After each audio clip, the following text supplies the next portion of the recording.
Everybody, আজকে ছোট্ট একটা ভিডিও নিয়ে আইছি কিভাবে বালিতে সিমেন্ট দিতে হবে, কিভাবে বালি কোনভাবে প্লাস্টার করলে ভালো হবে। আশা করি আপনাদের বোঝানোর চেষ্টা করব।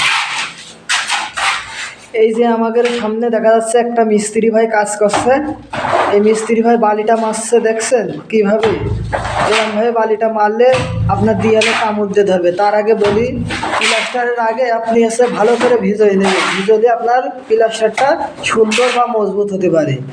তার আগে বালি ধরানোর আগে আপনি গ্রাইন্ডিং দিয়ে বালিটা ভালো করে মিহিন করে মাখায়ে বালিটা আপনি দেয়ালে যেভাবে মিস্ত্রি মারছিল ওইভাবে মারবেন। তাহলে আশা করি এইটুকু বুঝতে পারছেন কিভাবে বালি মারতে হয়।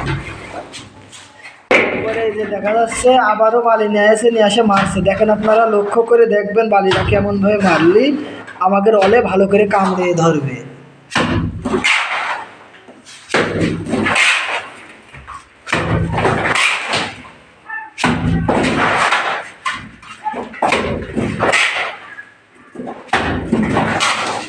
তারপরে পরের লাইনে চলে যায় আপনার হচ্ছে, আপনি যদি মনে করেন আমার প্লাস্টারটা নোনা ধরবে না, কি করলে আপনি যদি সিলেকশন বালি না দিয়ে যদি আপনি চিকন বালি দেন তাহলে অবশ্যই আপনার প্লাস্টারটা খুব শীঘ্রই নোনা উঠতে পারে। আর যদি আপনি সিলেকশন বালি দেন তাহলে আশা করি আপনার প্লাস্টারটা টেকসই হবে।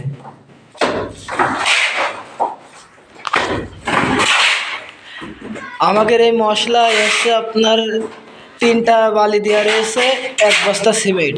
কত জায়গায় দেখবেন 4টা বালি দেয়, 1 বস্তা সিমেন্ট দেয়, কিন্তু যদি সিমেন্টের সংখ্যা যদি কম হয় তাহলে কি প্লাস্টার কি ভালো হবে? কখনোই না।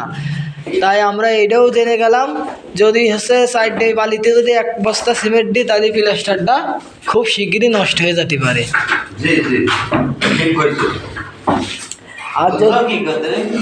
আর যদি 3টে যদি সিলেকশন বালি দিয়ে যদি 1 বস্তা সিমেন্ট দিই তাহলে অবশ্যই প্লাস্টারটা অনেক ভালো হবে বা মেলা দিন যাবে।